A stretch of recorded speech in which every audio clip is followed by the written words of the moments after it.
Moving on smartly to the co-main event of the evening, we have Michael Chandler versus Paddy Pimblett. Guys, I'm no longer falling for the Michael Chandler stick anymore. I'm not falling for it.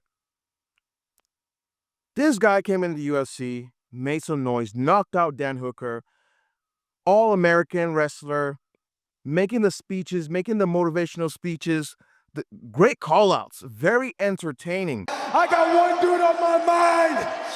Conor McGregor, you gotta come back and fight somebody.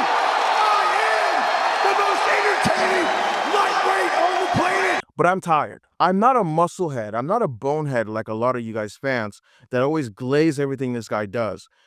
Michael Chandler is a warrior, okay? And I'm about to compliment him in a second. You got to understand that the company needs a guy like Michael Chandler because he's entertaining. He brings the views. But the one key hypocritical thing about this guy, he always reverts back to his instincts. Being entertaining is nice. It's fun. It's cool. You get the fans, all that stuff. But you got to win fights. You got to win fights. A company like the UFC, they cannot hold you for much longer. The only thing that's holding Michael Chandler right now is his star power and, him giving back to the company, even though he loses his fights by having exciting fights. If Michael Chandler was a regular up-and-coming prospect, he will be cut.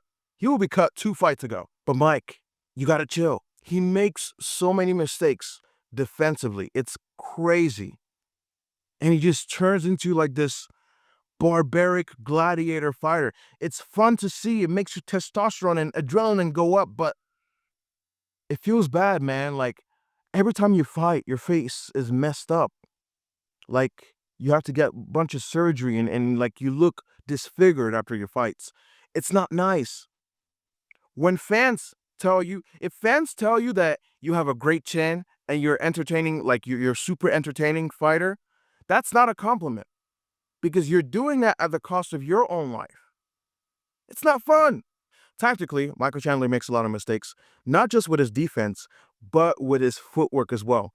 I called this out too in some of his pad work videos. He does this thing where when he's moving to his right, he moves with his left foot first to go to his right. So pretty much he crosses his feet when he's going to his right. So he will throw a combination, right? Throw a combination, jab, slip, uppercut. When you throw the combination jab, slip, uppercut, backhand, roll, this is you bouncing. But he would throw a combination, right? Once he's done with the combination, he's stepping to his right. He's gonna go with his left foot first, and that makes him kind of cross his feet, and he's vulnerable in that position. People in the comments have called it out. Stop crossing your feet, bruh. And guess what? I'm about to look on the IG right now. Oh, look at it. There it is right there. Crossing his feet. I'm gonna save this post. There it is. It's even in slow motion too, so you could see it. Of all the bad things I could say about Michael Chandler, you can't deny this guy is a monster in the first round. First round, Michael Chandler, mythical fighter, is the greatest fighter of all time. Fuck the pound for pound list. Fuck the John Jones, Islam, all that shit. It's Michael Chandler round 1. That's who should be the number 1 pound for pound fighter in the world. Michael Chandler round 1 is the most unbeatable fighter ever. And that's the problem. He explodes. Like, it's great. If he can get them out in that first round, that's great. But if he doesn't, it's at his demise further on in the later rounds. And that's when Michael Chandler starts to show possibly his true character. I don't know if this is really him, but all the fighters that fight him always mention that he cheats in some way, shape, or form. And he's a cheater. You're so fake. Then he stuck his fingers in my mouth. And it's true. I do think that the referee, whoever's refereeing this fight, should keep an eye open and see if this guy's gonna cheat. Grabbing the fence, fish hooking Poirier as Poirier claimed. And that's something I think might affect him in this fight. Because he's done it for so long. I think if the referee catches him doing this, they might take a point away. But we're going to move on to Paddy Pimblett. Paddy the Baddy Pimblett. Very interesting prospect. Very interesting contender, to correct myself. And this is a big challenge for him. We saw how rattled he looked against Jared Gordon, and arguably, even though those shots were blocked and whatever, when power hits you through your guard and you shake, you lose your balance. That's still a score on the offensive guys' points. If you watch a lot of Muay Thai, you notice that Muay Thai is not about strikes landed. It's about balance. Who can manipulate the other guy's balance better? And with a guy like Michael Chandler, I'm not saying Paddy can't finish Chandler. He can in the later rounds, of course. I'm saying, can he survive that first round? Can he weather that storm? Because if he can, he has a chance.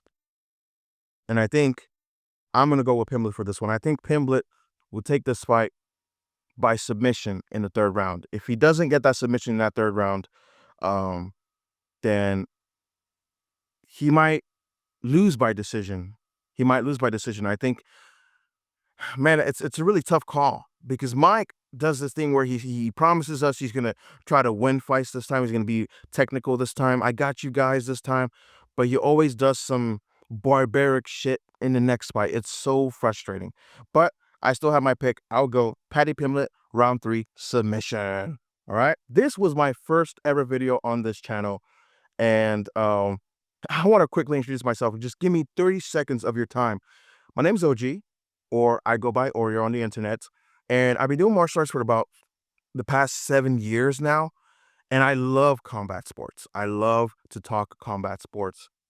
I didn't have anyone to talk to combat sports about, so I decided to give this a try. And maybe if I could build a community of like-minded people, we can all talk about combat sports. You can clearly tell how energetic and enthusiastic I am about this topic. I've been recording videos for the past 2-3 years. I've been on social media for the past 2-3 years, and I've never felt more at peace, at home, as comfortable as I am right now, talking about something I'm very, very passionate about. So I appreciate you for clicking on this video and giving me a chance by watching what a random guy thinks about fights that are happening this Saturday. If you want to check my other channels or check my socials, click on them, follow me on Instagram. You can see all the other cool stuff that I do. Also, let me know in the comments, do you prefer a video where I would just talk and there's not much edits, or do you want one that there's edits? I kind of want to know what style and how I'm going to approach the videos coming out on this channel, but trust me, there's going to be more content coming soon. Thank you so much for watching. I'll see you guys in the next one. Fight on.